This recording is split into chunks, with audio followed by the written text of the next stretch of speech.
இதுதான் சித்தர் செல்வகுமார் என்கிற டெய்லர் ப்ரோ வந்து பல வருஷமாக தவம் பண்ணிகிட்டு இருக்க குகை. இங்கே நம்ம இப்போ வந்திருக்கோம் திருப்பரங்குன்றத்துக்கு. இவர் எப்படிப்பட்ட சித்தர்னு பார்த்தீங்கன்னா இருக்கிற நூலெல்லாம் பிரித்து மேய்ஞ்சிருவார். இப்போ கூட பார்த்தீங்கன்னா அவர் சிரிக்கிற மாதிரியே தெரியும், ஆனால் அவர் தவம் பண்ணிக்கிட்டு இருக்காரு. நல்லா உத்து கவனிக்கணும்.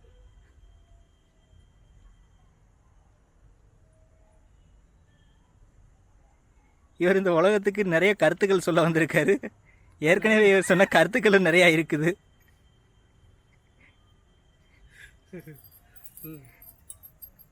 அவர் கையில் கமாண்டெல்லாம் இல்லாதனால அந்த வண்டி சாவியை கொடுத்துருக்கோம், நவீன சித்தர் அப்படிங்கிறனால.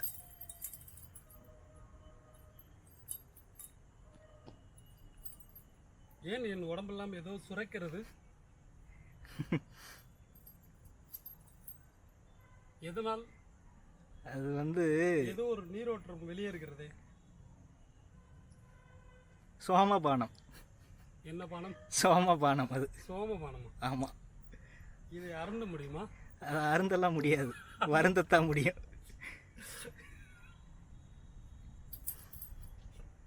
ஐயோ, ஏதோ பூச்சி வருது, அட்டை பூச்சி. சித்தர்கள்லாம் அதெல்லாம் தாங்கித்தான் ஆகணும், மேலே கூடலாம் கட்டணும்.